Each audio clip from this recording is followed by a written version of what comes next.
All righty. Welcome, welcome, welcome, welcome, welcome. Let's get down to business. So, allergies have hit. Allergies have hit. So, let's hide the names real quick. I did not do that job.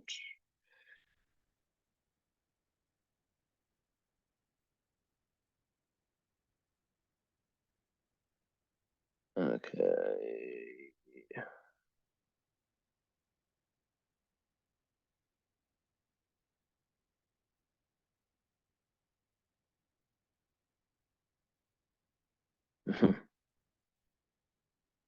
Okay.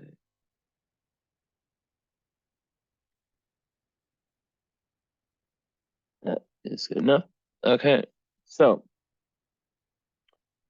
let's get on the kombucha and dive right in.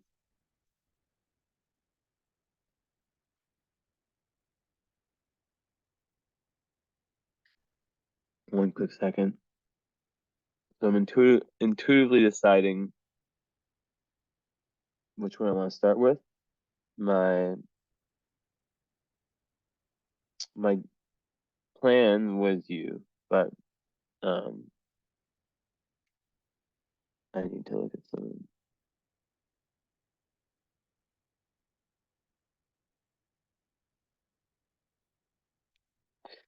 Your son has a mystic rectangle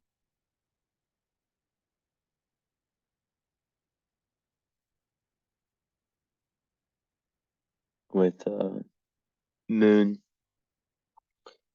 Saturn, sextile, trine, sun slash Mercury slash Jupiter, sextile, ascendant, and then it trines the moon and Mars. And that's like super interesting. I just did a reading yesterday. It was like very like the craziest. They had a freaking Star of David acid powers. Like you never see that. But that's interesting. I'm kind of looking at the chart and kind of like feeling into like, do I want to go here?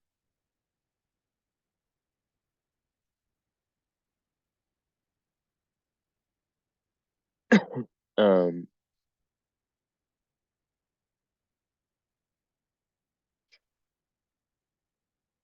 hmm Get that nice Spica rising. Love it. Okay.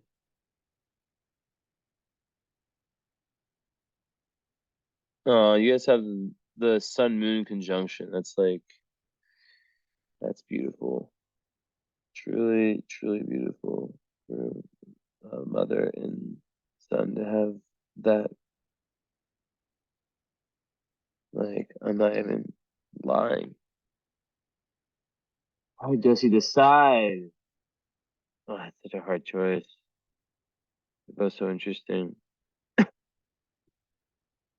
I'm gonna start with you. Because that, like, my whole thought was, by starting with you, when I do his, I can kind of relate more to your chart than if I start with his. But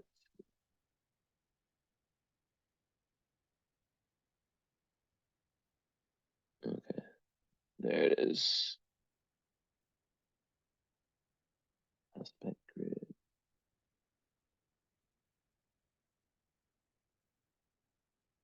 I just want to see one thing though.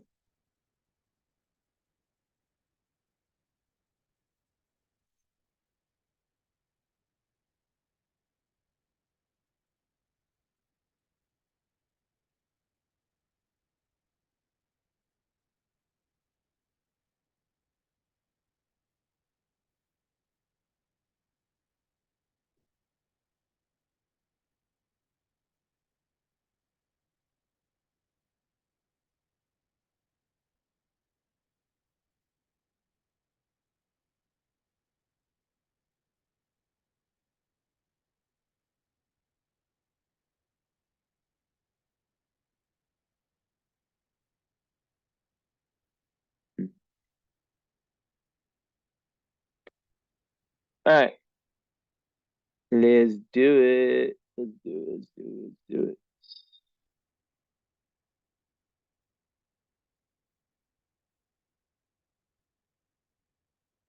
Okay. So let's share screen. So, Cancer Sun, 4th of July. So you're probably conjunct Sirius. Um,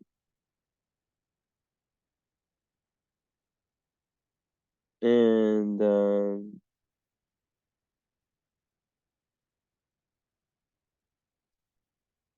Spica rising.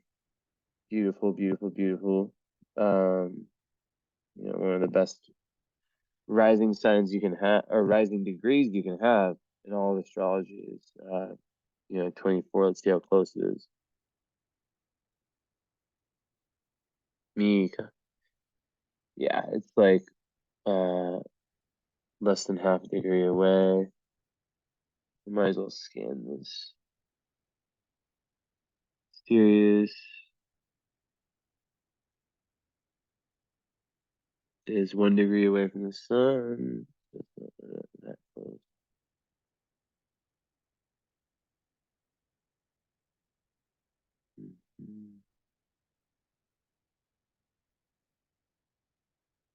Markham. It's far enough away.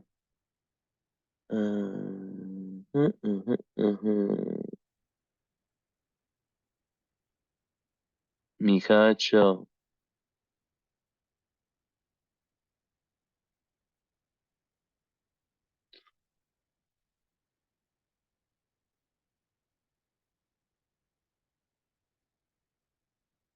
Okay, that's what I was looking for. Oh, look at you. Wait, am I tripping? I think I'm tripping. Yeah, I am.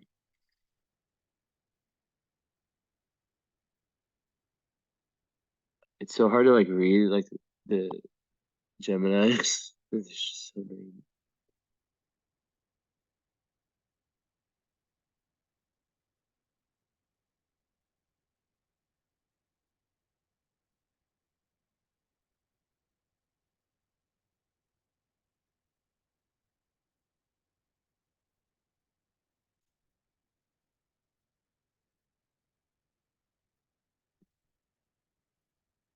Yeah, so Capella, conjunct Mercury. That's kind of the one, right?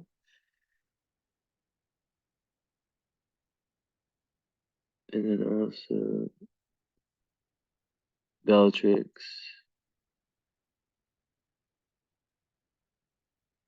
It's not like, yeah. Okay, just want to have those in my head. Anyways,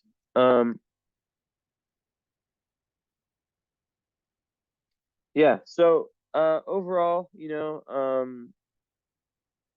Cancer Sun, the 10th house, Moon in Pisces with Spica, Libra rising. Reminds me a lot of my friend's chart. Spica, it is giving someone great fortune. It's so eloquent. Honestly, it's so weird. Like, I have an image of you, even though I try not to look at any of my clients like what they look like, but I have like a vibe image of you. And it's so Spica-y. It's like what I actually like define Spica as in my head.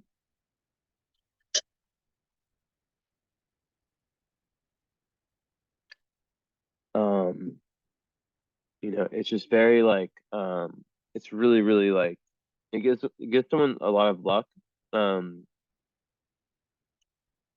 just tons of good fortune. Um, they're very happy. They're very cheerful. There can be like unexpected advances in life beyond like the hopes or expectations. Yeah, and lots of famous people are speaker rising. It's very like philosophical, very well learned, very worldly, philosophical. it has a connection with, a high connection with music and the arts. And it's very agreeable, very delicate, very beautiful Venusian energy, thoughtful, all that stuff, right? Really good at like kind of reasoning and that whole, Libra thing of like being and like kind of like making people come together, and just very pleasant to talk to anyone that has the Spica rising. Even my friend, she has Spica rising, like she has like like I just love her voice. Like she like made a story, and I was like, yo, you need to like use your voice. It's like so cool. Like it's like a cute voice. Um, so yeah, another word is manners. Like that's the word I associate with Spica. It's like just like classy manners, like real classy. So yeah, it's a big one. They are the philosophers. They are they are greatly, like greatly, it's someone who's greatly assisted by spirit, by the gods. Um, so that's awesome. Um, so and then the Libra, so right off the bat, you having Libra and Pisces, we always have to say that these are the two signs that lack boundaries. One is energetic, the other is um physical, right? So you know about the whole people pleasing thing with Libra. Um so Libra is sometimes like, I don't know your human design or anything, but they have trouble saying like no. They have trouble just like disappointing. And as a Pisces, it's kind of a similar thing. Um,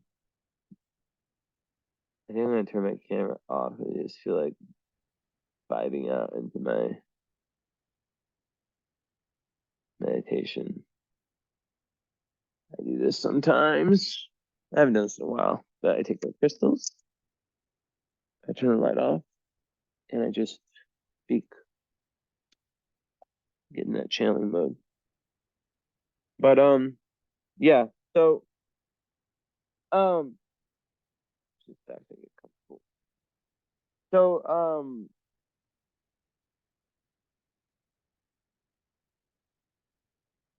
Moon and Pisces with your North Node and your Mars there in the sixth.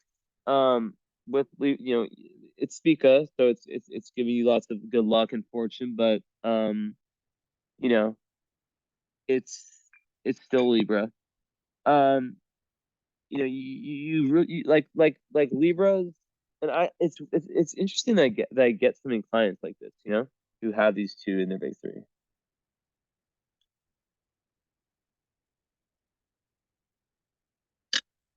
But for Libra rising, there's that great everything I just said, the diplomacy, all these great qualities.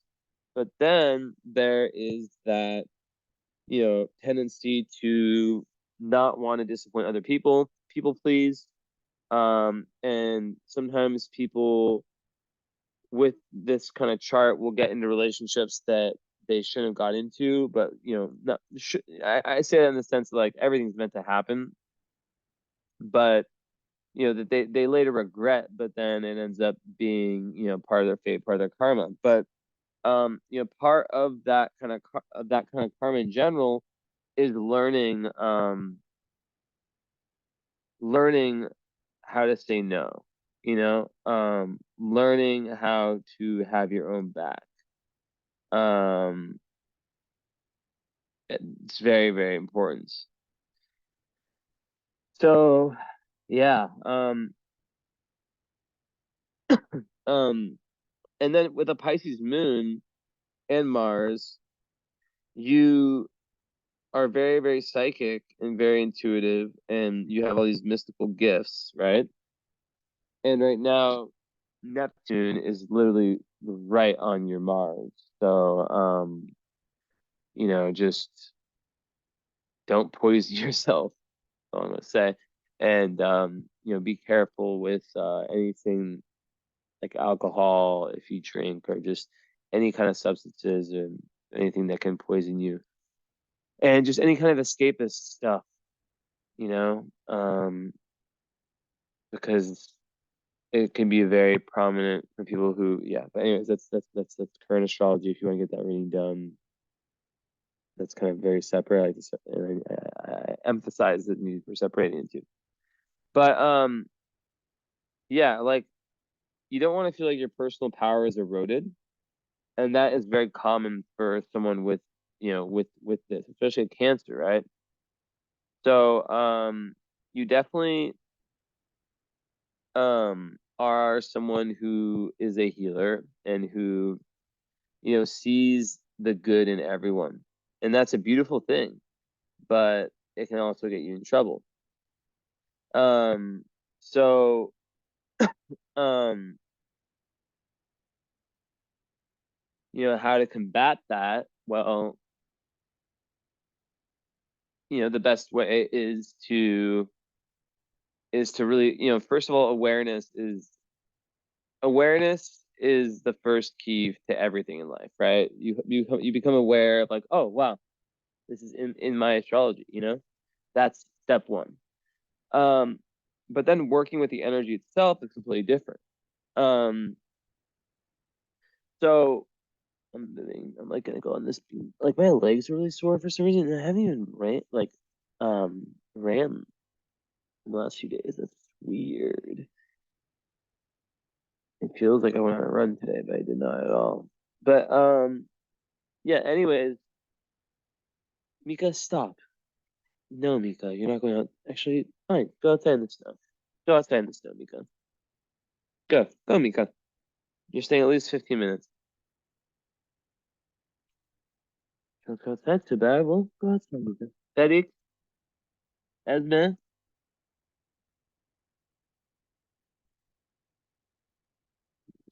Sure, yeah. Okay. So, go, Esme. I just get my cats to get some fresh air.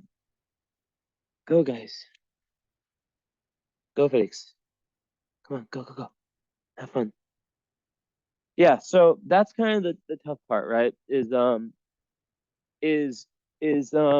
very early in life, a lot of people with this kind of configuration, they will have trouble. It's a whole thing I talked about in my post, the Libra moon part, where every single, like, so many comments are like, yeah, I'm a Libra moon, and I, dated someone, I dated a narcissist, and you're a Pisces moon, but it's just like that ability, that, it makes one such a great healer and such a great person. But yeah, they can really, like, it's so important, the energy you surround yourself with. Like that post, I think you commented on it, if I'm not mistaken. But yeah, just like the post about like Neptune, and just like how important it is to surround yourself with the right energy and the right people because you're so impacted by it. Well, you are super Neptunian. And remember that your North is in Pisces too, which we'll talk about later. But um, as um a Cancer, that which yeah, so you have Sun trine Moon. That's nice. But basically what I'm getting at is that um in order to fully manifest like the highest energy of your chart, you have to really kind of have strong boundaries with people. And it might feel uncomfortable because there is that tendency to, you know, see what they could be, right? Which everyone has amazing potential. And that's once again, I'll repeat, why you are an amazing healer, because like not every healer really believes that, not every healer truly believes, like, I'd say like a lot of them do not, that that everyone has infinite potential, you know, that everyone like I think that a lot of healers have big egos, especially the ones that are more popular, and they think, oh, this is just this person's just a peon. Like, I look at everyone as like, you know, you like, you know, you like your chart, like everyone has a different avenue that's correct for them, right?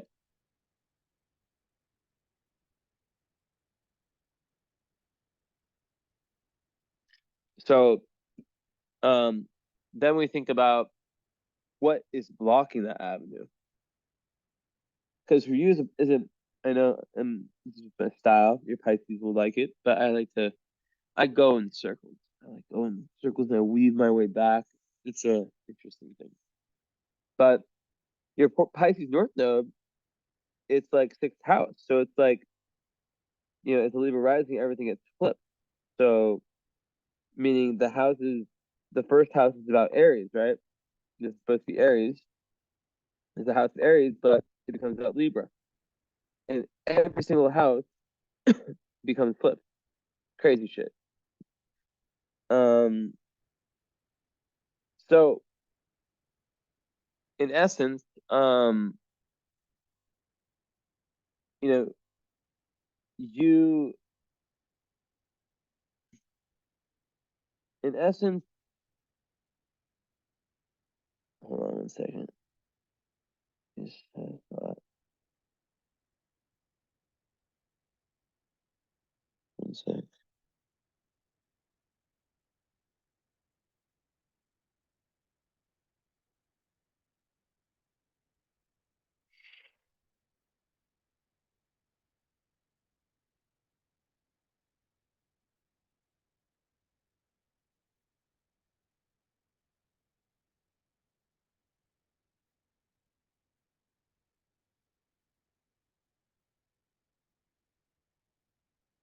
Yeah, giver, like such a giver, and there has to be a fair exchange of energy, right? And with the North Node in Pisces, in this lifetime, you're reaching for that pure enlightenment, right? And you have your nodes squaring Mercury and Venus, which is interesting. So those are skip karmic steps, right? And you know, with Venus and Mercury, it's skip karmic step.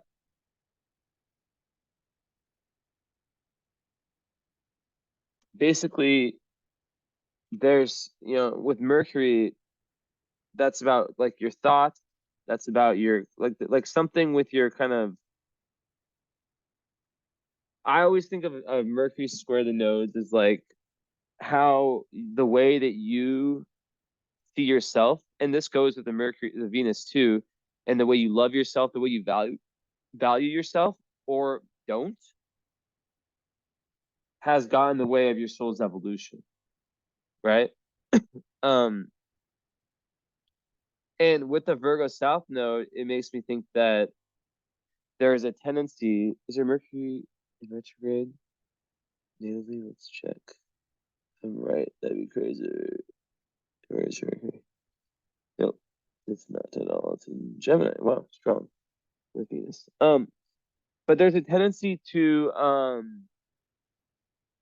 have self-limiting beliefs that, you know, with your Virgo South node in the 12th house, frankly, you know, you it's like you're trying to find the balance between Virgo and Pisces, right? Between um like the Virgo, like you're trying to move away from this like overly critical way of thinking and these introjects that you have about yourself, right? Like an introject, self-limiting belief, um, just, you know, something that might be very unconscious, but that ultimately runs the show, right? So it's like, if I believe or if, you know, if someone believes inside themselves that they're not worthy of love, right? One second, I have to bring something downstairs. So if they believe that, um, if they believe that, then, you know, it's going to play out in their lives in many, many ways. And there's so many. So in the 12th house, um, I think it could be like unfulfilled dreams. Um, I think it could relate to a certain level of like just being caught up in the daily anxieties of life, and how that can really keep one away from manifesting, not just manifesting their true, their fullest self, but from seeing and feeling the oneness that is everything, which is your North Node in Pisces, is that you're in this lifetime really meant to find that, right? To find that, and it's in the 6th house, so it's like through like ritual, through daily practice, you know, through routine, through like like not just like saying like, oh, I'm gonna do this, because that could be another manifestation of the square, is like having these amazing ideas, right? Like let's see, like creative genius ideas, but then feeling like you're not good enough to do them, right? Like some level of some, like what people call imposter syndrome. Um, right? Where you think like, oh, other people are better than me. That's like, you know, like they probably, you know, like, oh, you know, but like where does that come from? So it's like really important to study that and to find what self-limiting beliefs, what, you know, introjects exist, because there could be like very overly rigid thinking, and a lack of discrimination in terms of like what you take on board. And as a Pisces moon, you're a sponge for all energy, right? So you can, it's common in your moon, it's, yeah, so it's common for Pisces moons. I mean, you don't have these like really difficult aspects that I'd be referring to. Actually, yeah, I mean, it does square Saturn and Uranus, not super tight, but you know, it squares it. Um, so it's common to take on like the mother's shame or the mother's guilt, you know, some negative emotion from the mother, and to think that that is your own unconsciously, or think that something that she felt was because of you. And some people go through like their like whole life not being able to decouple from that. So yeah, so yeah, these internalized messages, yeah, definitely like unresolved material in regards to like the mental life. Yeah, so like a lot of internal shame can come, and even self-hate with the Venus square, you know, can come when we have like this these like these internalized messages and interjects, like they're very, very critical, right? That's the south, you know, that's the low side of Virgo, is that it's very critical, self-critical, and then it gets, you know, projected. So and also it can be just like in general communication issues, right? So like for example, not trusting the opinion of other people. um and also it could be like someone who's a liar. I don't sense that at all in you. So yeah. Um, but usually it's not that. Or there can be like random scenarios where it's like very hard for you to trust because like let's say you had you're like a witch in a past life and you had like obviously like a view that conflicted with like what you're supposed to believe in, and that got you in a lot of trouble, right? So there could be like a fear. Where's your Chiron? I kind of like this being on camera, huh? So you can't see me. Yeah, a fear of like speaking your truth potentially. With third house, Saturn would speak to that. So yeah, your Saturn return, which not too long ago, you probably really started to open up about speaking your truth. Um, so yeah. Um, with Venus, it's different. I mean, like it's about how you relate to yourself, how you treat yourself. It's similar but different, right? And then there's karmic relationship issues too, right? That play out when you have Venus square the node. Because yeah, there's usually like lots of unfinished business with different partners from past lives that kind of re-show up in this life, and it's tough for sure. Um, so besides that, it can make someone very isolative, which 12th house South Node can have a real tendency to really isolate. Um, and yeah, just really not seeing like the true realities of other people and who they are, like a lot of projection, um, because of a certain transference, right? So, um, sorry.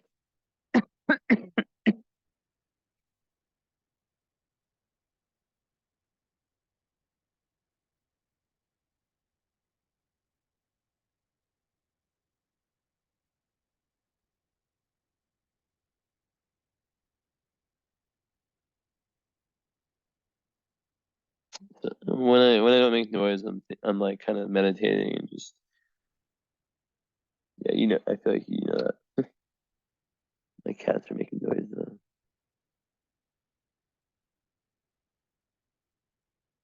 Yeah, so I think like with the transference, it's like without knowing it, we can transfer our own quote unquote shit onto our partners or people close to us.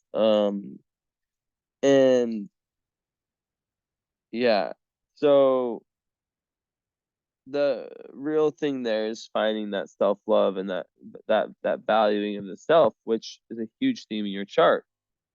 Um,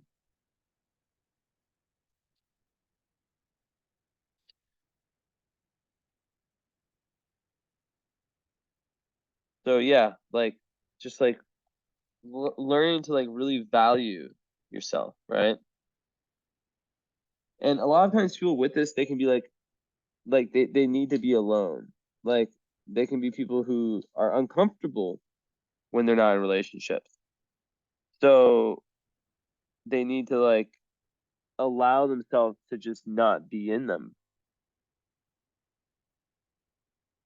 Now,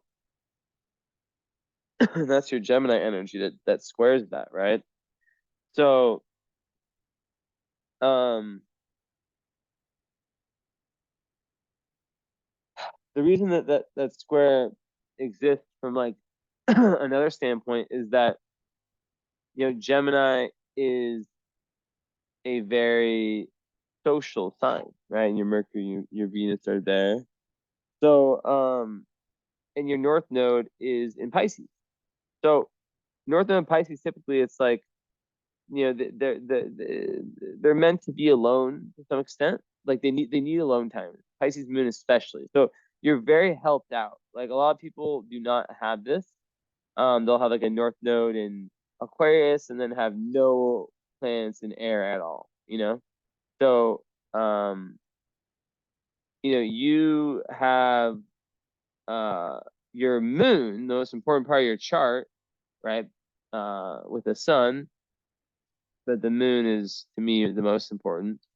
Um, you have your moon literally pushing your north node, like kind of pushing you towards your north node. So there, that makes things easier because the north node, as you know, is your highest potential purpose, your mountain never climbed, blah blah blah blah blah blah blah blah blah. But let me do one thing really quick. Um, hold on. Where did you go? I need to check something.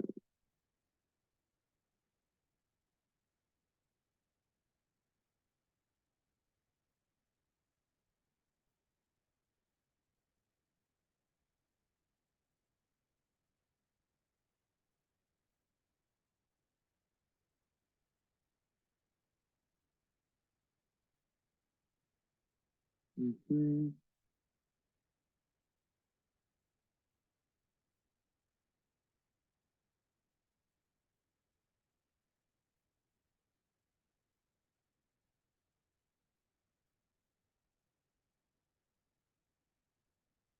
Okay, got it.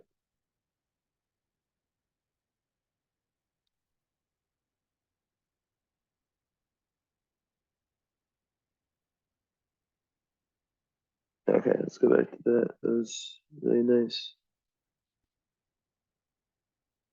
Um, so, so. Um,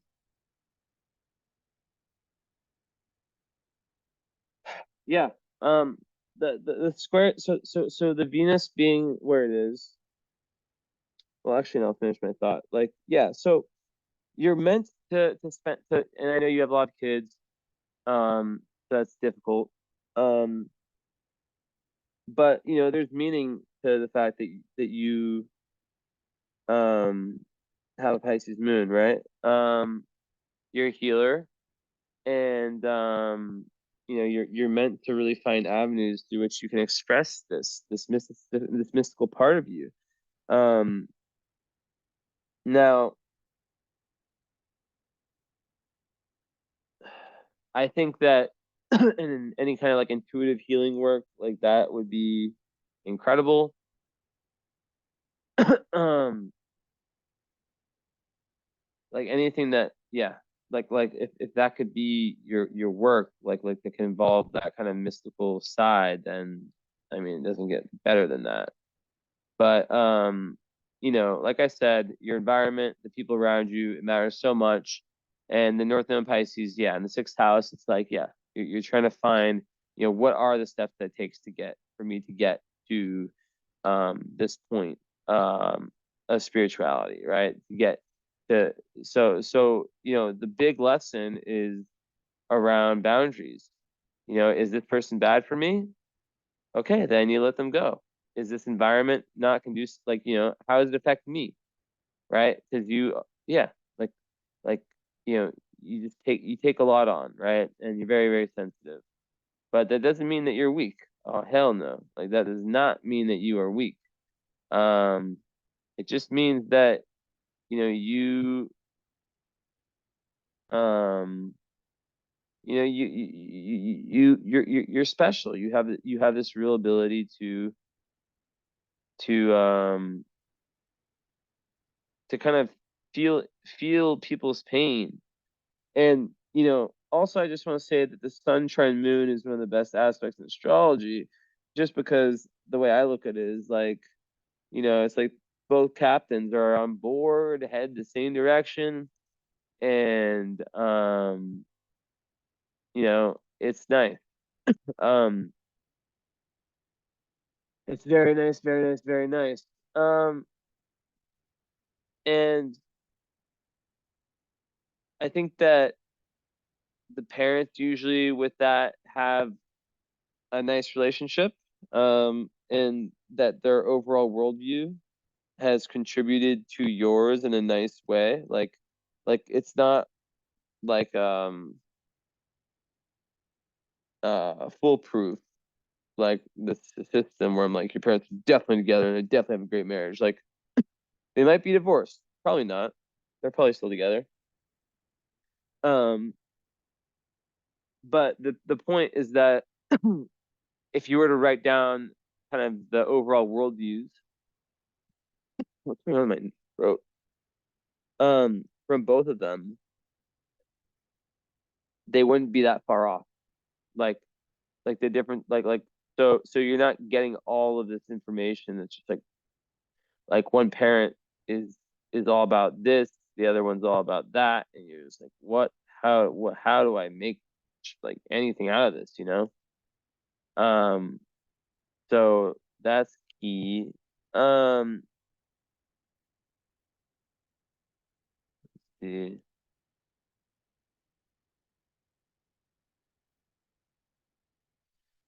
So yeah, and then it just makes a smooth, energetic kind of, yeah, it's just a smooth energy. And this sun trying the north node means that it's likely that your father, or whoever the more dominant parent was, like in my chart, I am convinced that, and have been for years, that my moon is my dad and my sun is my mom. But yeah, that the sun parent, as I like to call it, the first time I ever said that, the sun parent, usually the father, um, played a very important role, and plays a very important role in your karma and in your spiritual journey. So I imagine it'd be one of the parents. And with that parent, there's also a certain level of, the sun most likely of confusion with the Neptune opposition. A certain level of maybe, if it's your dad, worked a lot. Maybe he wasn't present, right? He wasn't able to be there. Um, maybe there's some fogginess or confusion around that relationship. Um, so those are commonalities with, with that. But overall, it's um yeah, it's not an easy one. But what was it I was saying earlier about um yeah, I was thinking like, yeah, so with the nodes, right? 17. So I like to give them like way larger orbs. As large as like 15.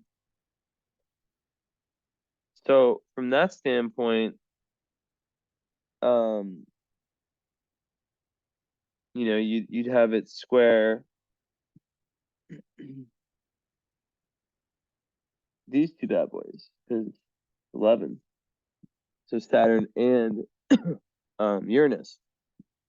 So that has to do with past life conditioning and how, um your freedom was kind of taken from you in a past life, right? And you were kind of led to believe certain things that maybe you didn't really resonate with. So yeah, lots of past life conditioning that has to be undone. A lot of times it's people who are just like in a very traditional kind of society. And yeah, it makes someone who has to really take a lot of like responsibility for their own life, and learn to kind of like take responsibility for whatever situation they got themselves into. Whatever life has brought them. They have to like learn to look at their point in it, but also with the conditioning, um, it's about going within and finding true meaning and true guiding philosophies. Um, but yeah, so a lot of people with this have like a real deep guilt, and Pisces moons are totally like with that, right? So, um, yeah, and that goes back to like the Virgo South Node. So some deep guilt that's probably not yours. Um, and a lot of times it comes from others blaming or criticizing you. So it's about like the self-recognizing past mistakes and making direct reparations for those mistakes. It's like the shit has happened. Now I do all I can do to fix it. That's it. So the Saturn return for this is mega important and mega loaded with karma, karma, karma. So with Uranus, it is similar, but it speaks to like the need for unresolved energy around conditioning to, and the need for liberation and for individualism. Come on, Mika, go up here. And how you maybe like you just didn't get that. You weren't able to kind of be yourself. Um and there's also unresolved trauma often with Uranus. Mika, go up here. Mika, up, Mika. Go up here.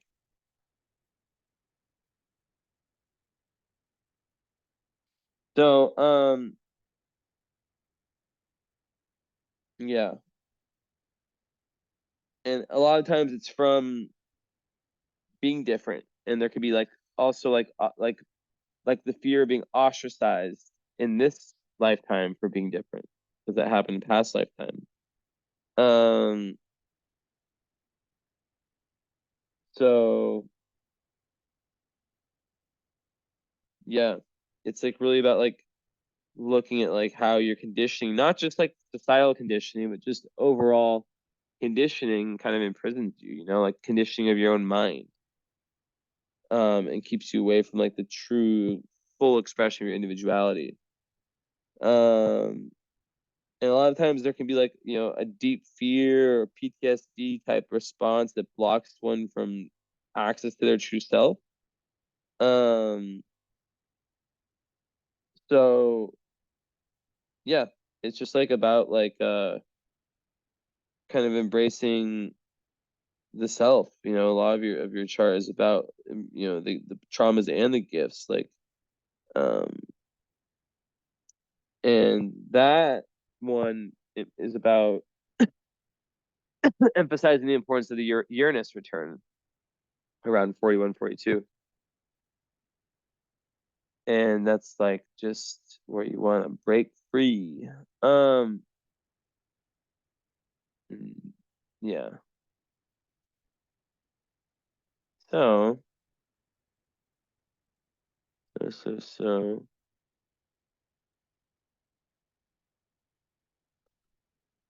Yeah. Anyways, so what else? Moon and Pisces.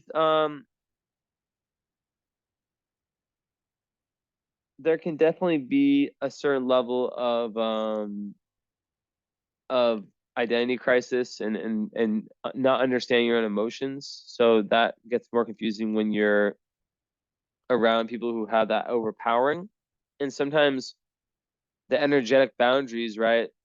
um, you like like sometimes the Piscean person will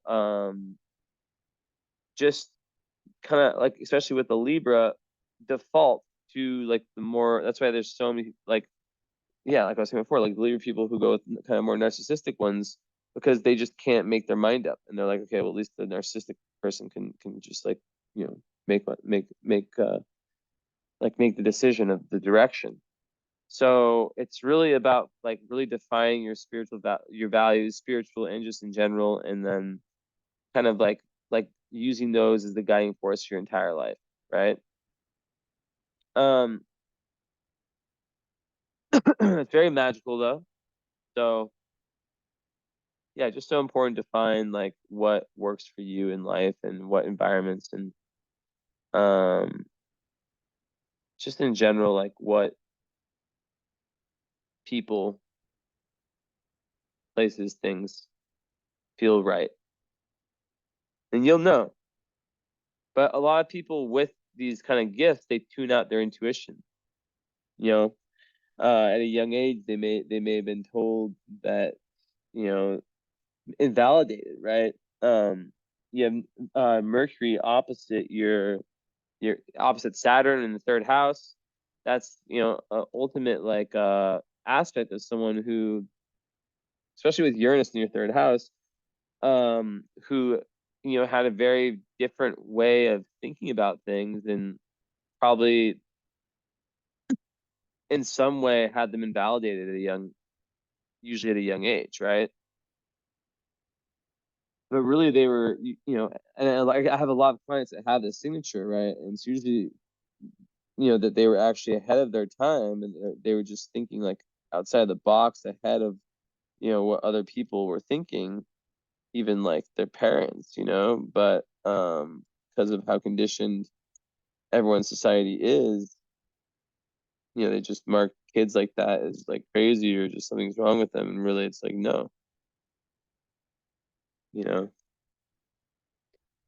that's not how it is. They're just seeing things differently. They're seeing things for what they are. Like people become literally blind when they just accept reality for just what it's defined as. It's so sad if you think about it, you know, it's like this bullshit conditioning gets passed on from generation to generation and very few people kind of break out, like truly break out of it, you know? Um, right now I'm talking more about the societal conditioning, right? Um, it's just wild. But yeah, so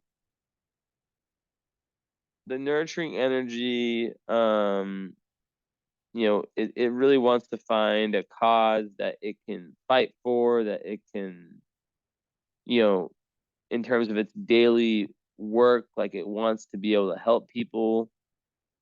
Um,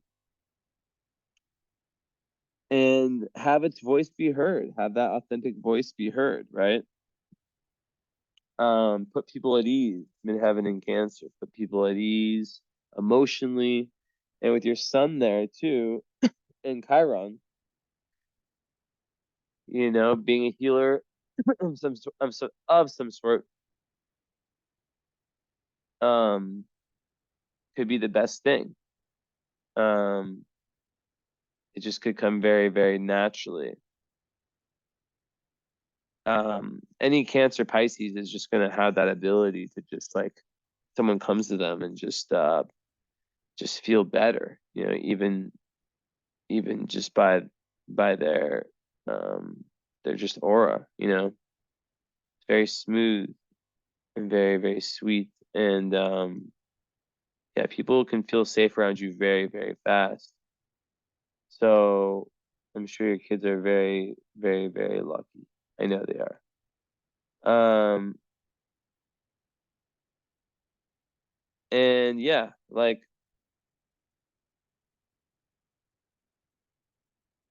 Chiron in the 10th, sometimes they have trouble. Chiron Cancer, I have that too. Sometimes, you know, there's issues around the family of origin that need to be resolved, but also there can be just issues around emotions, deep-seated kind of emotions. And as a Cancer, you know, it won't be, you know, it's second nature for you to, in a Pisces moon. Although sometimes you have these like these very watery people and they have a lot of trouble of like really getting deep. It's interesting. I've noticed that more with men, but like, with women too sometimes. Not as much, but like where they, have trouble like even though they're like really sensitive and emotional, like they just don't want to do it, They just like would rather just deny the emotions than really open up that can of words because it's so intense. But I think that like higher intense house, the person like has an ability, might have some fear maybe when they're younger, like being in the public eye kind of got them in trouble, or they just had some issues around that. Um, so I think it's extra important to find that courage to a spider. Yes, it is. I do not kill spiders. You get a cup.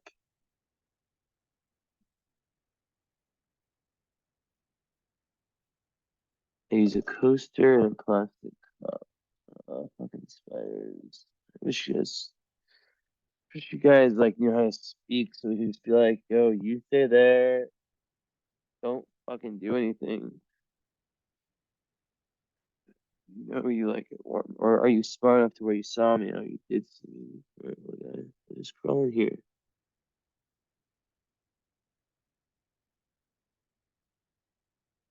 See, I'm not killing you, spider. I'm just putting you outside. The cats don't kill you, and so you don't exist in my house. Because no. Okay, well, I hope it didn't die because it landed inside the snow. But, spiders will survive the snow, I think. Anyways, um, where was I? So yeah, Chiron. It is like once that fear is like kind of like overcome, things really ease up. Um,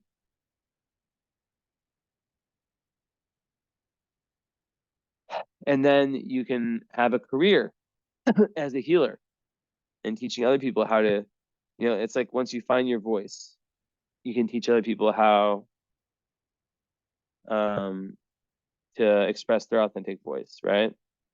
That it's through that journey of finding your own that makes that possible. Impossible without it. So that's that. That's that. And let's see. So the Chiron, so yeah, so basically like part of fortune there too by the sun, it's like you're at your best when you're in your flow state when you are doing that Cancer thing, when you're doing that 10th house Cancer thing, which is um and this is a big thing with your nodal axis, is where a lot of times where I see that it's like someone who, I kind of like said this a little bit earlier, like who like maybe had all these healing gifts but didn't, like, kind of kept them to themselves, or just didn't like let the world see them. And in this lifetime it's like they're meant to, first of all, fully see them themselves, so get past all that deconditioning, and all the kind of like projections and just like internal messaging, but yeah, really see themselves for who they really are. um and I just think that when your power fortune is so close to your sun, the truest expression of your sun sign and house is really your ultimate joy. So in this case, yeah, like and it honestly, like, it could even like this could be like the chart of a real estate mogul, you know, like 27 degrees Cancer. Come on, 2 degrees away from the midheaven, um, the billionaire degrees, 29 degrees Cancer, right? But you know, it could be anything that, you know, it could be related to the home, to security in some way. But yeah, like there's a lot of different ways. And Cancer is not just only healing, it's also can be financial and can be so many different things. Be like insurance even, you know, like or like some form of security. Like there's endless ways. Home decoration, you know, it just goes on and on. On and on. So yeah, obviously I talked about already how it combines really well with the Pisces energy. But hmm,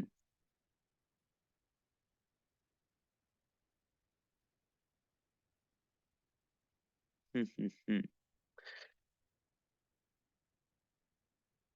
Moon square Mercury. Oh, that's an interesting one. So Moon square Mercury, your moon. So okay, so yeah, the Gemini part of you, ninth house Gemini. Um, you know, it gives you a very, it makes you very intelligent. Um, you have a lot of luck when it comes to finding the right teachers and the right people to kind of keep you headed towards your,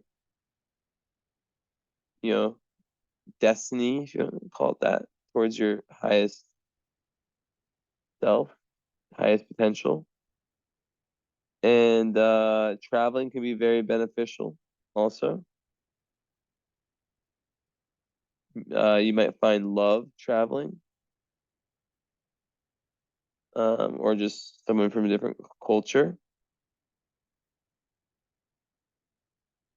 And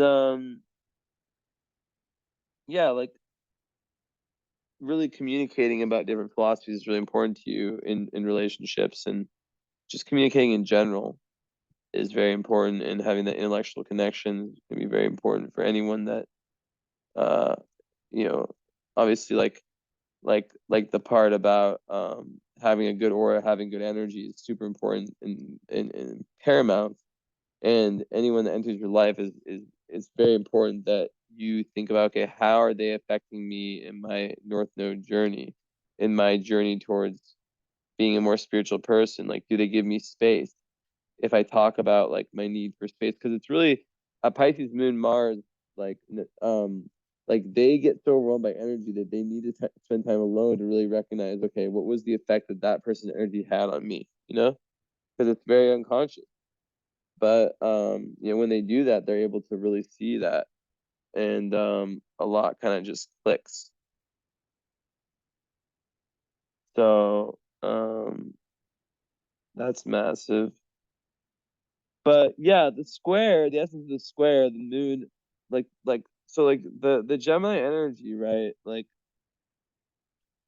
um it's very social, it's very versatile out there. Social, I already said that. It just wants to try lots of new things. And the Pisces energy is a lot more closed down in the sense that yes, it's mutable, but it's not like it's a lot more introverted, right? So like you might be someone who like is within themselves a hermit, but then um you know, like there's like this kind of like clash between the heart, the soul's desires shown by the moon, and the person's logical mind shown by Mercury. So, you know, that is an important one to look at. Um And furthermore, so yeah, the essence of that square is how do you balance out the part of you that is social, the part of you that um wants to expand in your environment and explore and try a bunch of different things, with the part of you that just wants to chill and just wants to be alone. And on top of that, it's like, how by having Gemini energy, it will make you more social, which will make you more susceptible to letting people in, or to coming crossing paths with people, which it's good. You don't want to just be a hermit, and just like not see humans. So from that extent, you can be grateful for that energy. But also it's like it's difficult, right? It's difficult because it doesn't really come that naturally, and yeah,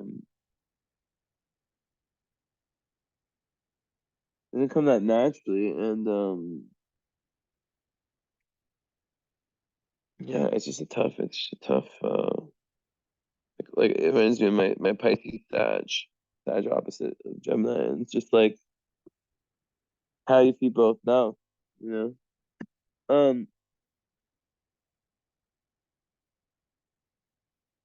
so I think that'd be extra tricky in relationships for sure, because like the Pisces moon side would be like, and then the Mars in Pisces also, right? So Mars not square by degree, but square by sign. Venus, it's like, one part that wants that deep spiritual relationship, and the other part that wants um quiet and peace, and um that just wants yeah, one part that wants quiet and peace and spiritual relationship, the other part that like wants that versatility and that fun. So it's like, on one hand you could get bored really quickly with the wrong partner, um even if they're like the most empathetic, amazing person. Like if they're boring, like you don't have that intellectual connection, then that's not good. But on the other hand, if they're not emotional enough and they're completely aloof, then it's not going to work either, is it now? So it's tricky. Um, it's definitely tricky. Venus in Gemini is known as the Venus sign that like will literally date someone just because they're just curious about the person, and they sometimes get in trouble for like flirting when they're not even like interested at all. But like they can be flirts, and yeah, like they might not be interested at all in someone, but just their nature, they can like flirt and then not even realize they're doing it, and then like lead that person on, quote unquote, right? And the person becomes a huge asshole about it. But um yeah, like honestly, and then your Juno's also in Gem, so it's like, ugh, like that's tough, right? Because it's like, not tough, it's just like it adds to that square, Gemini Pisces. How do you meet someone that is, going to meet your intellectual needs and also your spiritual needs, right? And the answer, it's like they don't have to be like super spiritual people, right? Like they don't have to be like doing the same meditations you're doing. They just have to have a certain respect level for it, where they're not like shaming you for it, or making you feel less than for what you do. That's kind of the key. And maybe showing a little bit of interest, the potential interest in it. Um, Now with that said, I think that um like, yeah, Pisces and Gemini, they're both mutable. So either way, like you're gonna want someone that has more of that kind of go with the flow energy. Um, but yeah, like um, I always think moon Mercury square. It's like difficult. Um, and when I hear people's experience about it, like it makes sense that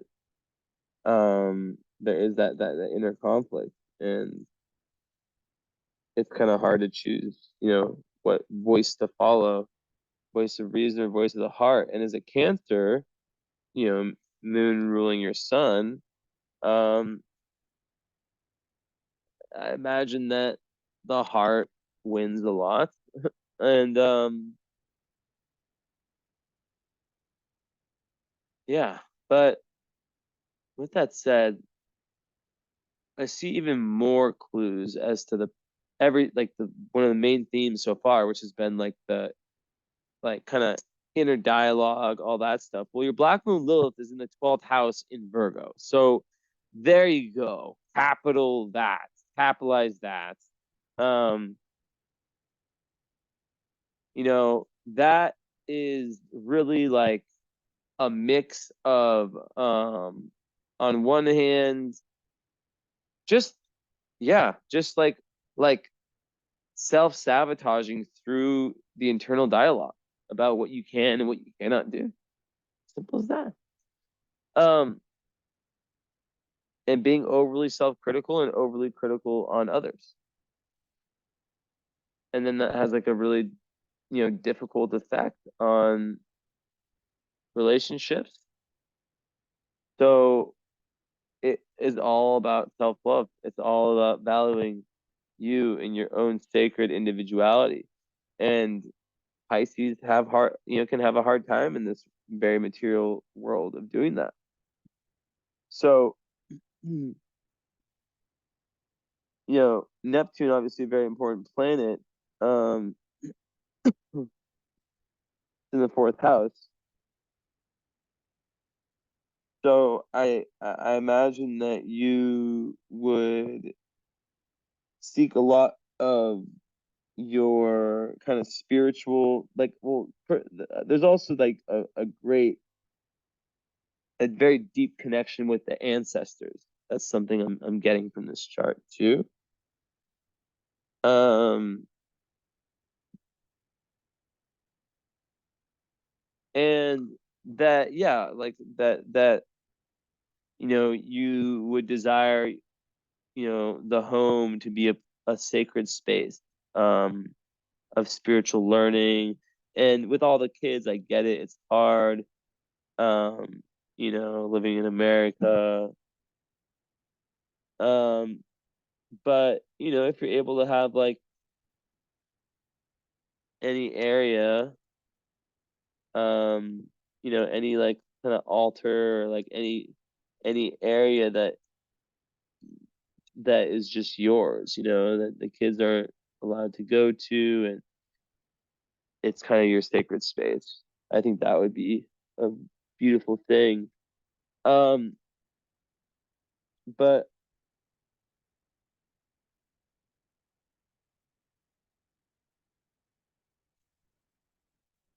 yeah, like I've done a lot of charts like this, and Mika, stop. Like I always, it's always like one of the themes, like especially like if they do the kind of current astrology spiritual alignment reading, often is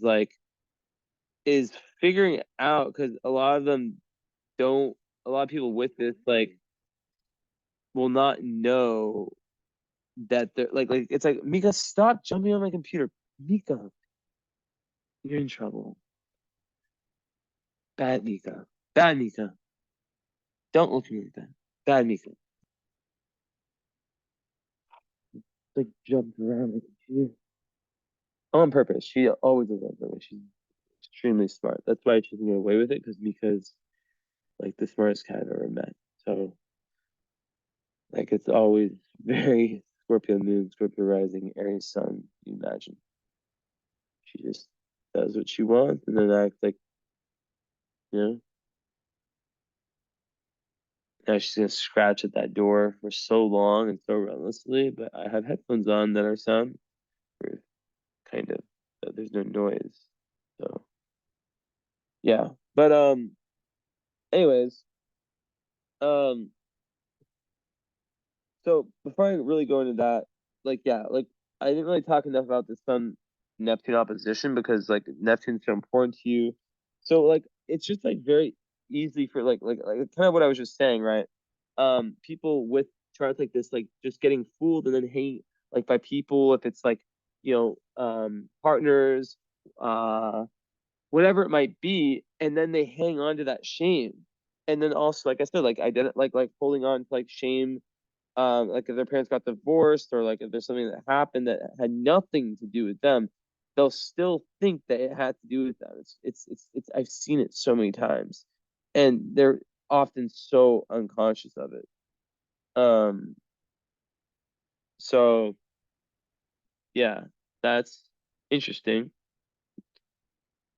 But yeah, with the Neptune, right, it's like similar. um but there's often like a lot of insecurities, inferiority complexes, right? Um, Now the Libra Spica rising helps a lot. Um, but what can happen is that people can take advantage of you. Um, Through like, Neptunian deception, fraud, lies, all that kind of stuff, right? Like kind of underhanded bullshit like tactics. So you have to like really um yeah, and also you like it's not just it can also be you the one who uses those tactics, right? It can go either way. So it's really important to be mindful of that. Um Now with the lack of fire in your chart, um, you most likely wouldn't be the most competitive person. Um, very peaceful person, but when you have no fire, a lot of times it's difficult in that respect because starting things, even if you're passionate about them, it can just be difficult, right? But once you do start, you can have that follow through. But yeah, it's not easy. Um, so what do you do when you lack fire? Well, first you have awareness of it. That's the first step. And just the awareness alone makes things a lot easier.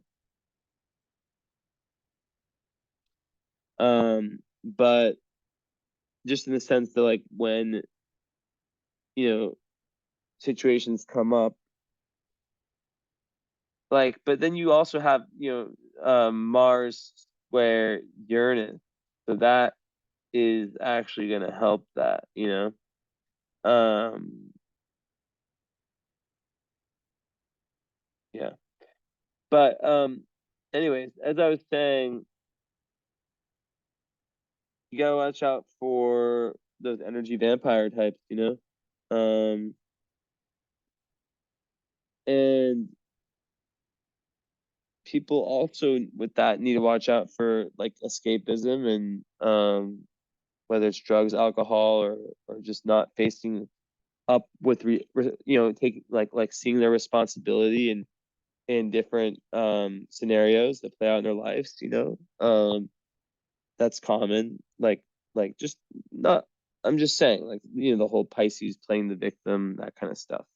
And like a lot of times I'll talk to clients where they'll tell me about a situation and it's like, all right, I get it.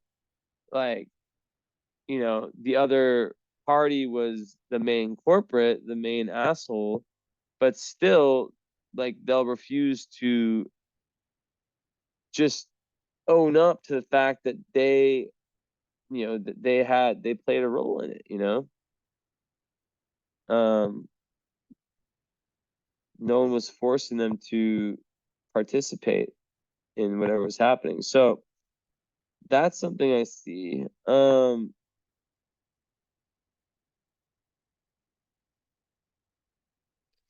So aside from that, yeah, you probably you're more sensitive to like mind altering substances, and just like, with your north node in the sixth, your moon in the sixth, like your daily health is very important. So you might be someone who actually like has a really deep emotional connection to that, into finding remedies that can help yourself and maybe even other people.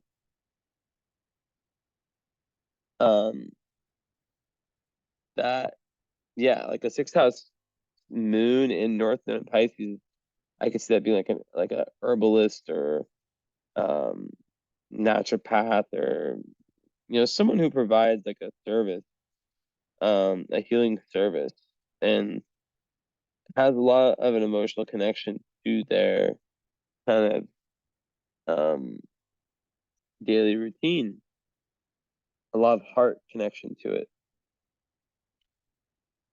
Um, and yeah, with that opposition, there can be like the overt idealization of other people. I think I already talked about that. So yeah, everything comes from developing a healthy ego, um, and really finding strength in your creative and spiritual gifts, right? Because like I was just kind of saying earlier, compassion, empathy, idealism, imagination, uh, being artistic. I don't know, like these Pisces things, those are strong points, but humanity, society doesn't really value those that much, like it should, but we live in a shit fucking Capricorn as fuck moon, right? Nothing against Capricorn, just or not moon world. We don't live on the moon. Maybe I do, but um, so yeah, um,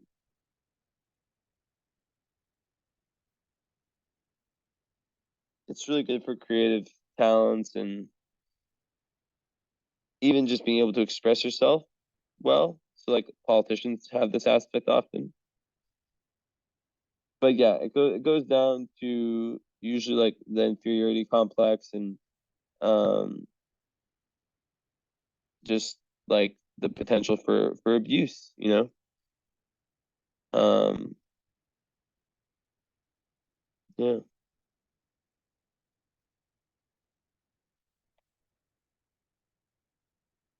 And also another thing that I'm just like kind of like letting my mind kind of run through different possibilities.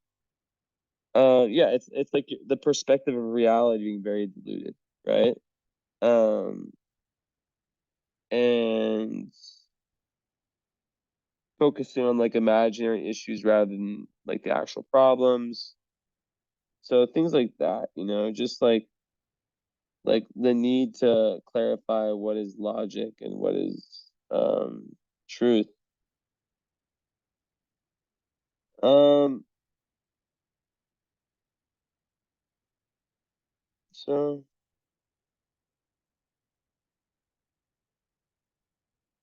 yeah.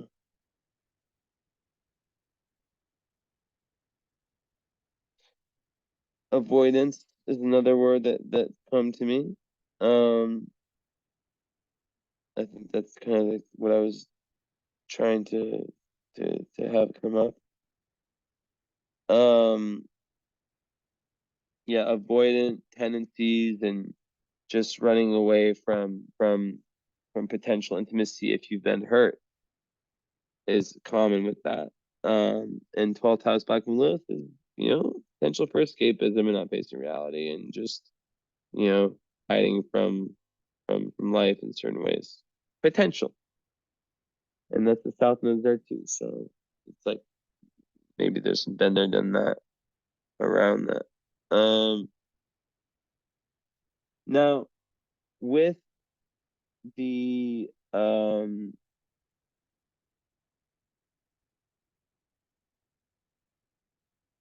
Moon and Mars together, you can really like really be, your emotions and your actions are kind of in sync. So in Pisces, it's like, you can really like causes you care about, issues you care about, like you can really like put that to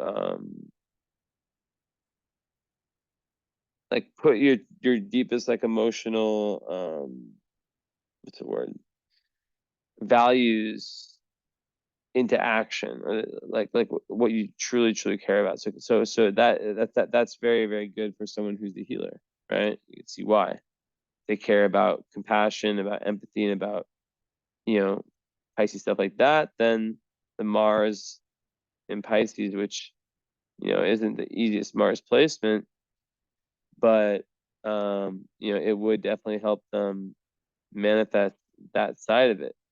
And Mars and Pisces does have to watch out for being passive aggressive, and they can definitely have issues with not being direct in confrontation. So that's key, is learning how to express yourself in ways like that. But luckily, you're a Mercury in Gemini, and that's like the indignity best placement of Mercury. So you can really express yourself in a way that is very clear, and and I think it would make it easier for that Pisces moon to kind of make sense of itself, or to make for its form to be shown, right? Because Gemini, you're able to take that internal moon, even though it's squares, it's like it's still kind of interesting, because it's like squares are meant to be superpowers. So it's like being able to take what might be confusing to put into words, the Pisces moon from inside, and kind of in some way articulate it in a way that helps humanity, or that's understandable by humanity. So yeah. Unaspected Venus, well, yeah, that's known for being someone who might put too much of their weight into relationships. And there can be, yeah, codependency potentials there. So that's good, important to know about. They can like weigh their life, how good or how bad they're doing, based on how well or how not well their relationships are doing. So important. And then of course, it's a ruling planet too. So that makes it extra important at 13 Gemini. Um, so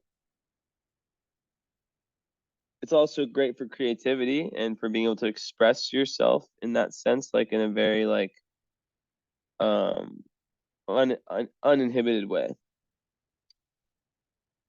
And it gives you lots in the ninth house perspective of life and philosophy, all that. And then Mercury, ninth house also. You like to communicate about higher truth, higher philosophy, and very, very smart, very good debater. Um, that's good for someone who like, you know, with those wealth stars on your Mercury, um, you can quite literally make money from the spoken word.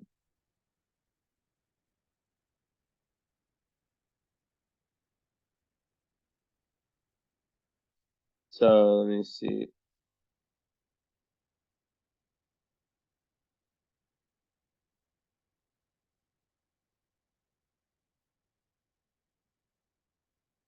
So let's find this.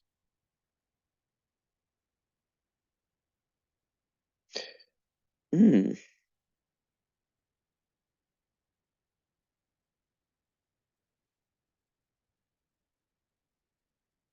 Hmm. So it says disagreeable experiences, legal action over writings, and success after much difficulty. And then it says love of, but like the better definition is love of learning, studiousness, and interest in research. In plain people, there you go.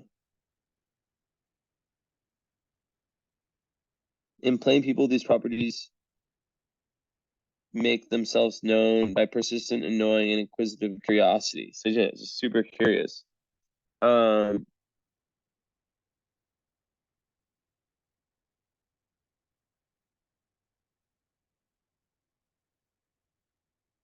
so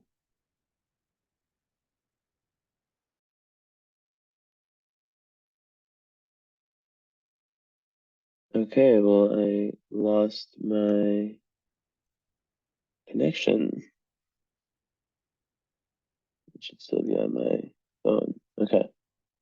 Um, so yeah. Interesting. So that was the Capella one. Bellatrix is at what? Uh, yeah, it's in range enough. Let's see what it says for Mercury, but it's not as close as Capella. It says honor and preferment in military matters, favorable for friendship and social affairs. Whenever it says military matters, I think of it like um these are really old definitions. So I think of it more in like a Mars type assertiveness, like argumentative way. That's kind of how I translate the ancient definitions. All right. So Jupiter in the eighth house in Taurus, that's very good for money. Um, very good for attracting abundance. Um, and the eighth house Jupiter person is able to expand. It's like I always give the same metaphor, right? Where it's like they have a certain like flashlight. Like the eighth house is like, rules matters of death, rebirth, transformation. It's the dark Scorpio house, right? Now you got your vertex and your Jupiter, which is on Algol also, which is very, very important. Um, and we'll get more into that in a sec. But in the eighth house, it's like, Algol already is about transformation, right? Um, like people give it a bad rep because it's like a scary star. It's Medusa. It's the Medusa star. But you know, it's not necessarily bad. And in the eighth house, especially, that gives it kind of a chance to kind of differentiate itself. So and actually transform. So it can be like a really, really deeply spiritual energy. Um and having the vertex there also kind of like it's like during times of you or yeah, let me talk more about the Jupiter. So with more about the Jupiter in the eighth, that's actually like I see that in a lot of charts of people who get in either inheritances or who benefit from other people's finances in some way. Um and it's usually it's quite favorable for money, but then you have Pluto in the second, so we'll talk about that. But um yeah, 29-degree vertex, like lots of fate ruling your life in a lot of ways. Um Ruled by Venus, your chart ruler. So like intense, kind of almost sometimes dramatic relationship experiences, like being very prominent in your life's path, and in your soul's purpose. But also, yeah, Jupiter in the eighth can be very, very, very expansive in terms of sexuality. It can be very expansive in terms of the occult, the esoteric. And yeah, like Jupiter in Taurus, like it makes someone like love to, like I know a lot of people with Jupiter in Taurus and they love, they expand physically, like not like into getting fat. Like they expand, they they want to make money. Now this is showing another part of your chart, and they often do, by your Pluto in the second house. And this can create an obsessive person, when it comes to being a go-getter. And yeah, like second house Pluto is the type of person that they've spent lifetimes in survival mode. So in this lifetime, like they can be billionaires and still drive the same car they drove 20, 30 years ago, or be afraid to like that they're going to run out of money, even when it's clear that they're not, you know? And trust me, I have this, not billionaires, but like, I'm just saying, like, I know I've seen this so many times with either Saturn or Pluto, and it's crazy. It's crazy shit. And these people sometimes, who had this will work themselves into the ground. Um, so, but generally, the key is to find that internal power and not be so obsessed with the external and that need for the external. And just kind of trust the divine, that the right, because like, you know, like that the right opportunities will appear at the right times and so forth. And yeah. So, mm-hmm, mm-hmm, mm-hmm. So yeah, like Mercury opposite Saturn could, like I said, like it could make a kid, someone shy growing up who, felt kind of inhibited in their self expression. Opposite Uranus, they could have had like lots of like ideas that were just very like kind of against the traditional status quo, and they didn't want to ruffle things up. And if when in, or maybe they did, and it led to kind of difficult situations for them. But it's very, Mercury, an aspect of Uranus in any way, is it's genius. It's outside of the box thinking.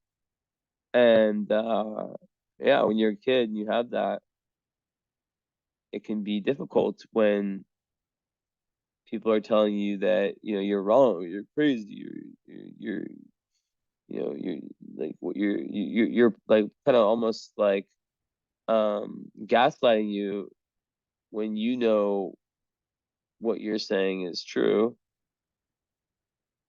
based on your experience and it's being invalidated. That sucks. Um, so yeah. And then the square, to Mars, you know, Mars in Pisces square. I kind of already talked about the energy of that, right? Like,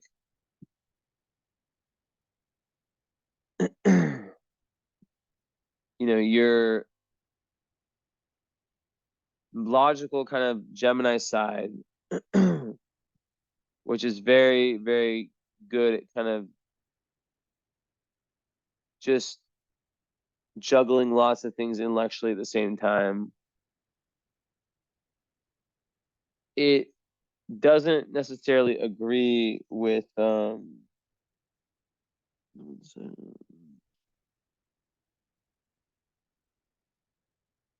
it doesn't necessarily agree with Mars, which is your assertiveness function, right? So um I think that can create a sort of like inner tension, um and it makes someone have like a major, like a super super fast mind, right? Their mind is like at light speed, but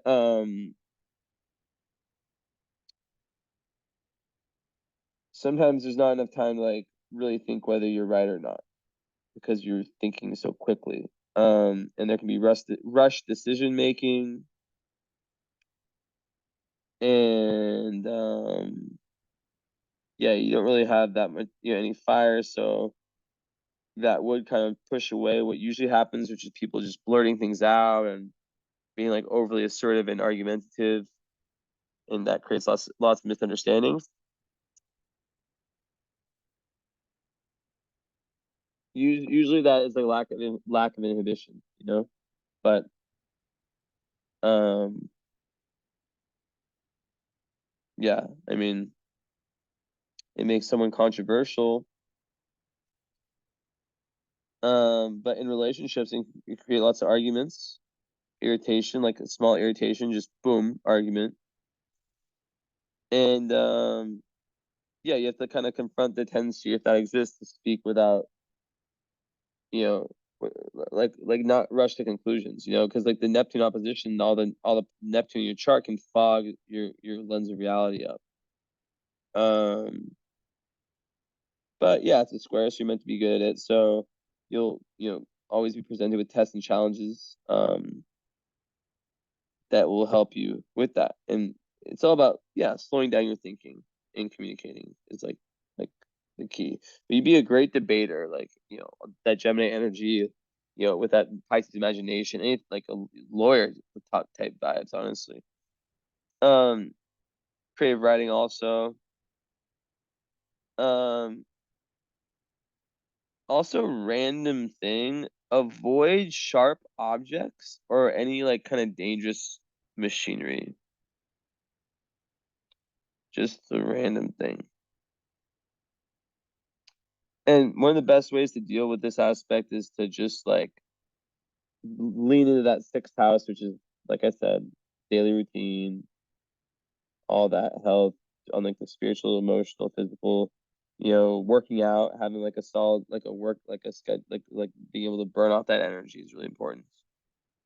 Um, Speaking of that, Mars square fucking Uranus, one of the most explosive aspects in astrology. Um, Also Chiron. But which one's it closest to?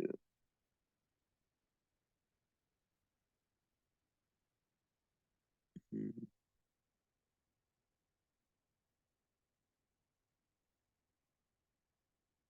Saturn, but by a hair over Uranus. But yeah, I'd rather speak about the Uranus one. Well, I guess, yeah, Mars square Saturn I can talk about first. Just so you know, that's in the charts of some of the most successful people. It makes it so the first 30 years before your Saturn return, so your Saturn return's done, so you're gonna start to see success come a lot easier. But you've had to like grow up fast, and you've had to, do a lot of things that that people your age, didn't have to do. One second.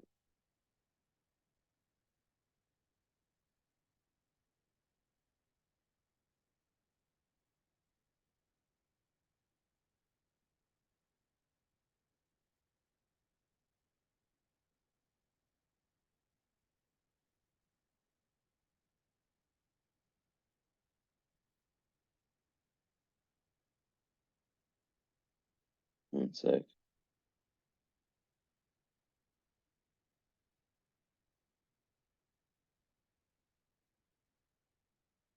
My brother sent me a weird message. What the hell? Why is the background white? What?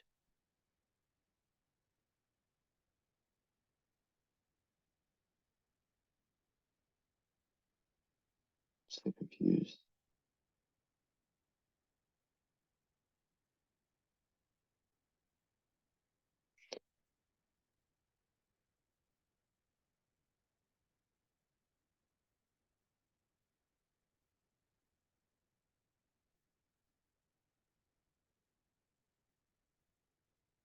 Okay. Who knows? Who knows?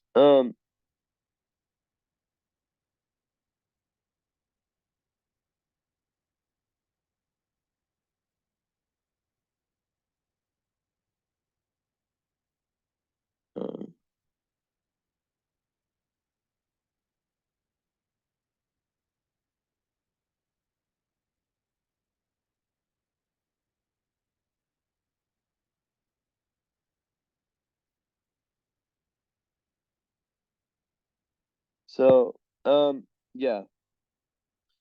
So many famous people, successful as hell. And you gotta believe this for yourself, my friend. They have this aspect.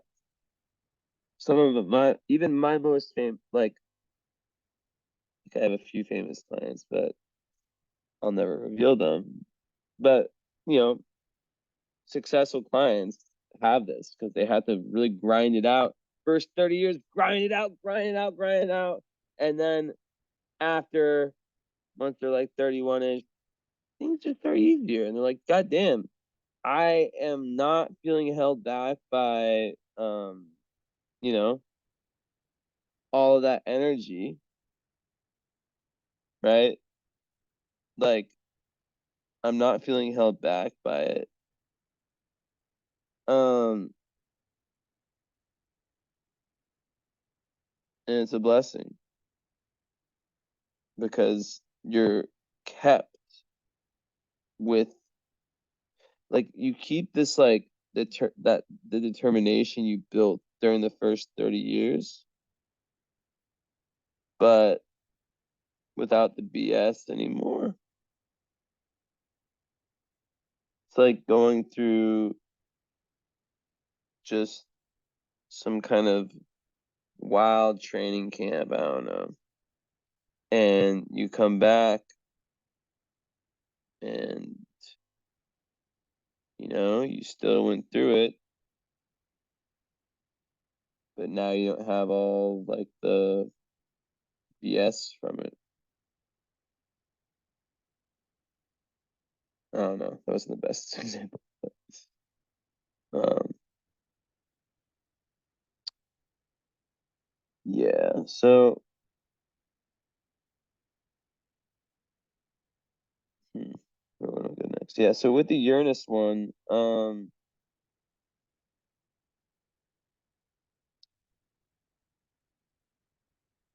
that aspect is explosive. It makes someone so rebellious. Like, when I say rebellious, I'm talking with a capital R. And they have this like real explosive energy to them, right? And that's why working out is imperative.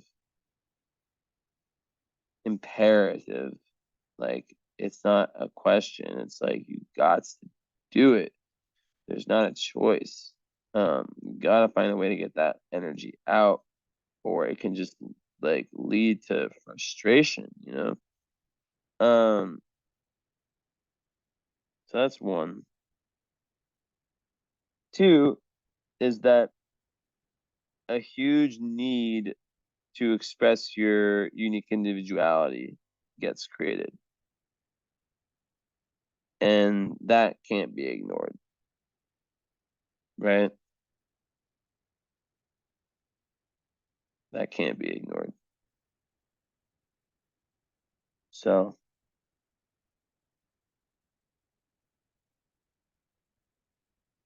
um, a lot of people with that, like, they struggle with being different. It's kind of a theme of your chart. And they go, their families and all that. Like, there can be some issues there. Um,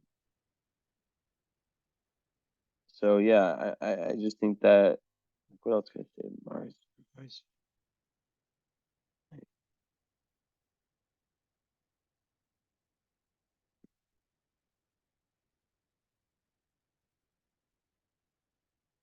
I mean, it's super creative and inventive. Like, I've already kind of talked about how like your Mercury squaring Uranus, and it creates that T square too. I didn't really like talk about that. That the T square gets created between, you see, Mercury and these two, and then Mars or the Moon. So it shoots out in Virgo in the 12th house, which is the resolution point. So funny enough, the resolution point, and this literally relates to like all of like the self-limiting thoughts and all that stuff, is through diving deeper into spirituality, diving deeper into your past life, diving deeper into the esoteric, all things Pisces, but having a certain structure to it. Like diving into your past life talents also. Finding them and then diving into them. And just self-compassion, having self-compassion, being of service, yeah, things like that. So, this is like the part of your chart where I'm like, okay, maybe she's not so shy. Good that you have like a more chill, tame chart, and then you have this because this one's big time dynamic energy. Rule breaker, rebel, just controversial, not afraid to be ostracized, and just really strong drive to be yourself, to individualize. But it makes someone really funny usually, or at least like just entertaining and like a sense of humor, good to be around. But they need to be around other open-minded people. They can't be around closed-minded people. And once again, Moon in Pisces recognizes that. Okay. Let's just, how long have I been talking? Where's my camera? So, damn, I can't catch a break with the links in my readings. Oh, man. Ascendant trine Mercury, like, you have the gift of gab, 1,000%.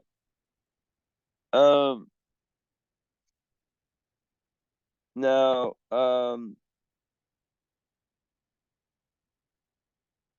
yeah, I think the Moon Mars also, there's like a level of like emotional impulsion, being emotionally led, for sure. Yeah. But it's also like, even though you have like a very watery chart, like, your sun does trine Pluto. So, I mean, in that Moon and Mars, it's like very much a leader. But like you have Moon conjunct North Node, right? So, ultimately, like when you have Moon conjunct North Node, it's like you your compass for where you're meant to go in life is your emotions, right? Um, your intuition's super strong, obviously. Headaches is trying to get in the way. Here he is. So yeah, it's just really important to trust that. Because like a lot of times people with this, like they it takes them a long time to come to terms with expressing the with expressing their kind of their what am I trying to say, with the proper expression in human words, Gemini human words, of their intuition that doesn't necessarily need to make sense, but they just know, right? Um, Felix, Felix, what did you lose there?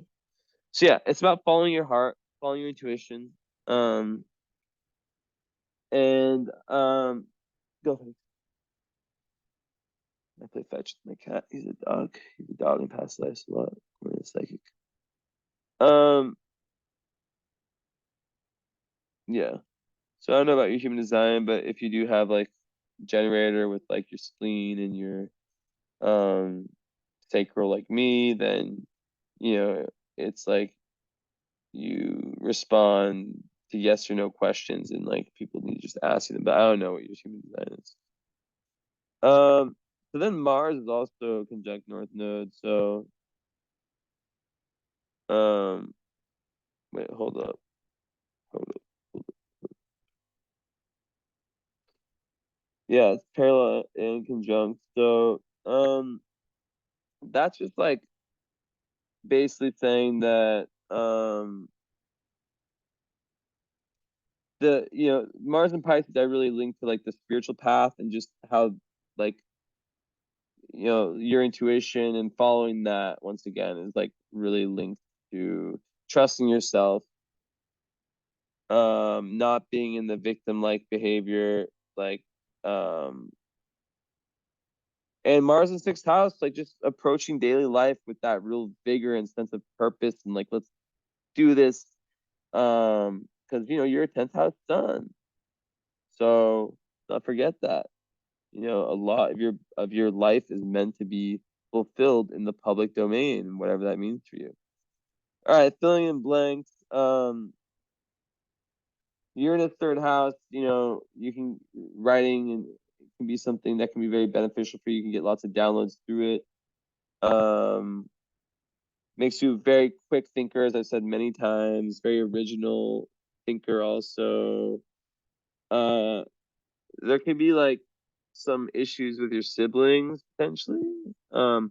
You know, or just like some kind of unusual energy there. Hard to pin down what that is. Half siblings, maybe, who knows?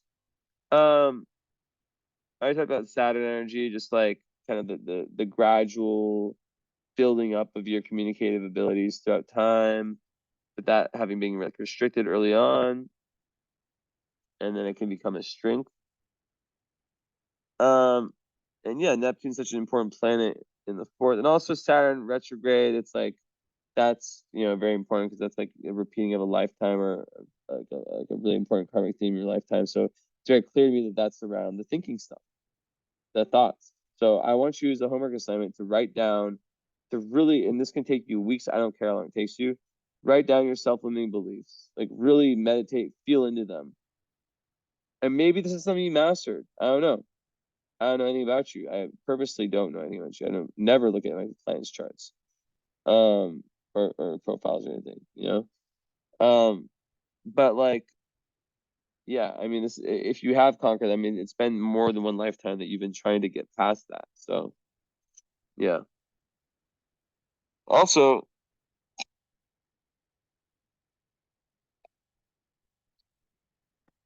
Neptune fourth house people, they tend to like hold on to. So yeah, there's a big theme about like kind of loss of purpose in past life, loss of spirituality, loss of sense of meaning, and you're trying to rebuild that in this lifetime, which is beautiful because I know that you have. I know that you have. Um, but yeah, just imagine you and your soul, how you are today, just not having any meaning. Just thinking like how you see people living in today's world who just like are not in touch with spirit at all. Like I like in this moment, like I feel spirit. I always do, especially when I'm doing astrology. And I almost forget how it is to not, which is weird. Like, I don't know,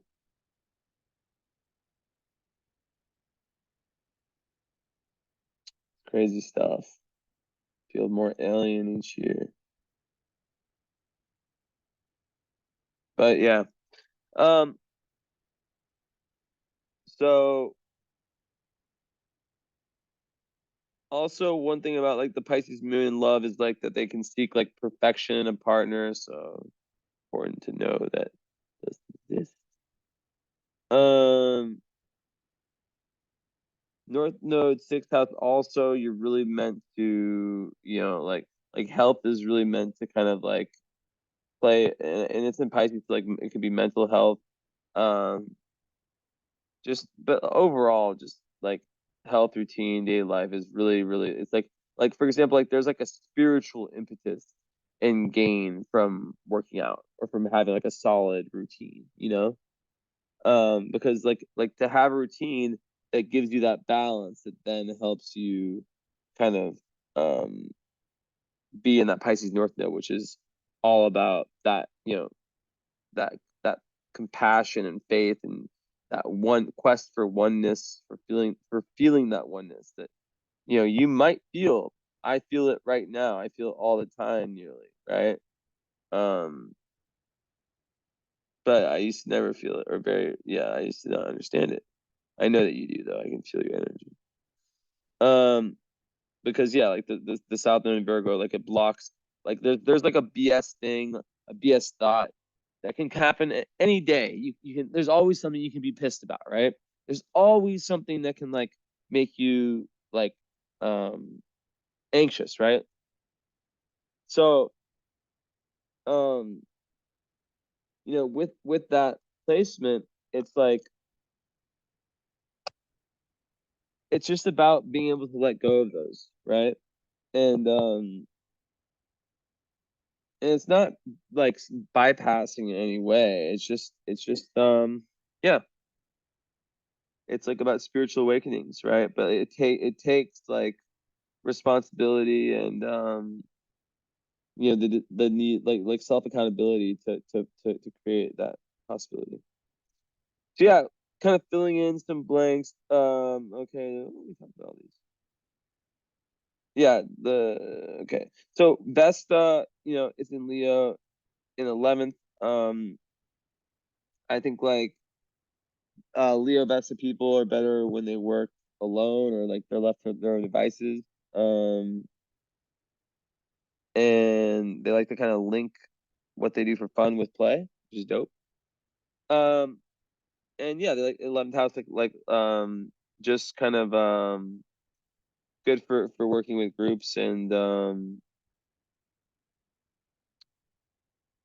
yeah, like just having like common like visions and belief systems as the people you're working with, and that's important. Um, Yikes. So,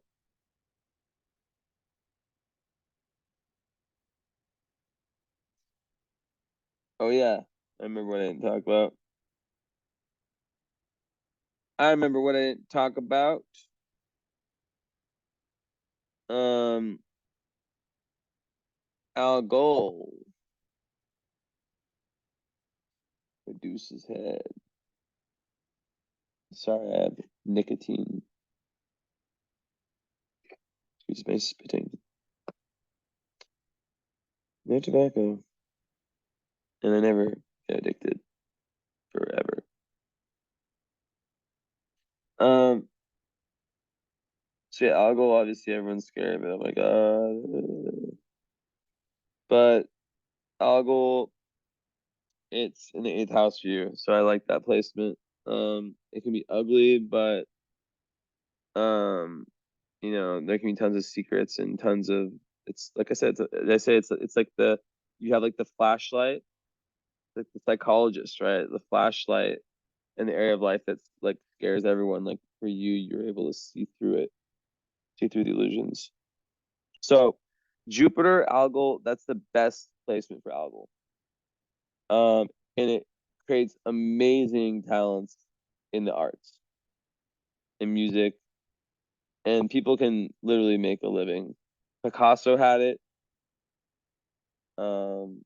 Numerous artists or people who just are like very artistically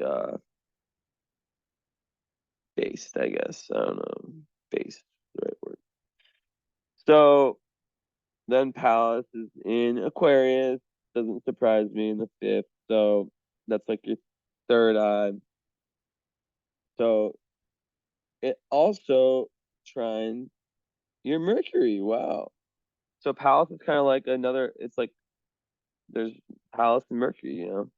So you want to know the connection to the two? Well, one is in Gemini, one's in Aquarius. So it just makes the mind brilliant, really like very ahead of their time, original, um, really good at grasping new ideas, that lightning speed, and very humanitarian, but also very, very, very inventive, you know? So, um, yeah, like a lot, tons of like original ideas. It's about putting them to work, making your life work out of them. And it will make the children intelligent. So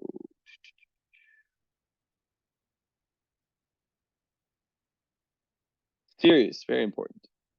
Sirius is kind of like if you think about the moon in Pisces, Sirius is like your second moon, but not as strong, obviously.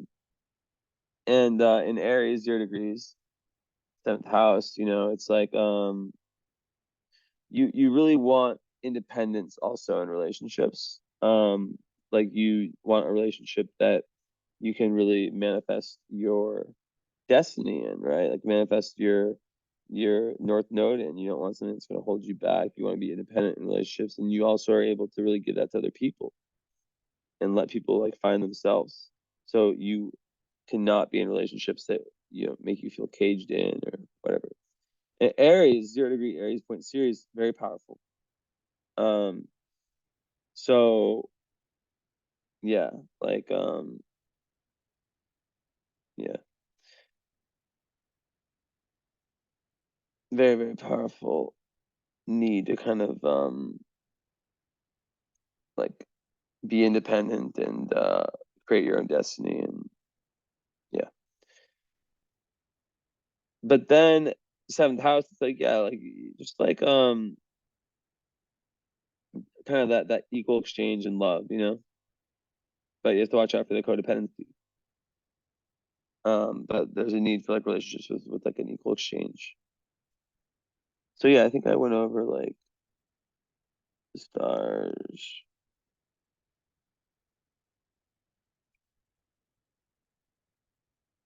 at the start.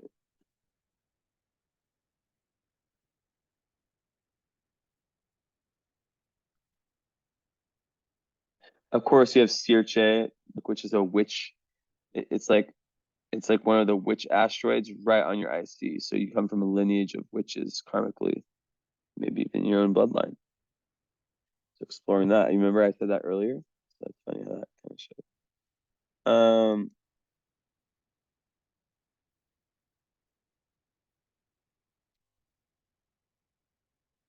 you can make like a career out of your creativity, your inventiveness.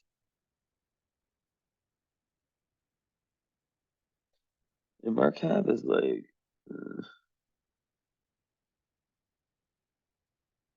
far enough from your mood to not really impact it so much.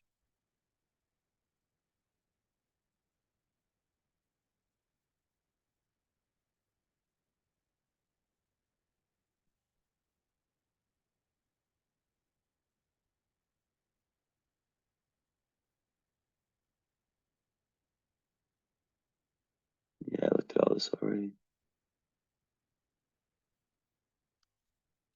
So yeah, serious. I love my angle. I just saw myself at the camera. I'm like tilted. Um, so it's close to your sun. Mark Hab is close-ish. The orbit we use for that, pretty short one, so I don't know if it really matter. Um,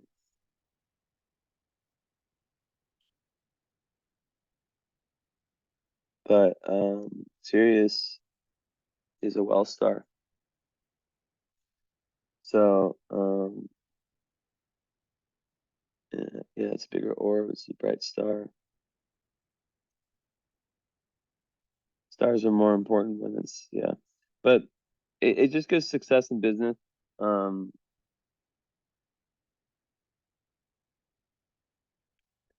yeah, just very straightforward. Like it's just good for business, good for money. So yeah, I will leave it there. Let me actually check on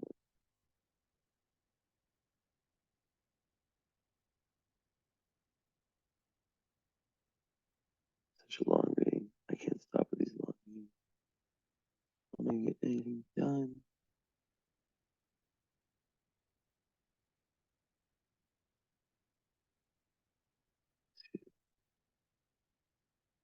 Thanks 1 second.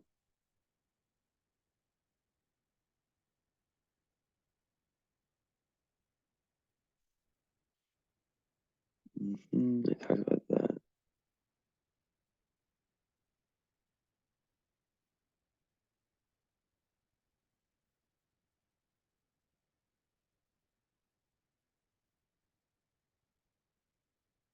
Yeah, just commitment to your daily spiritual practices is so important.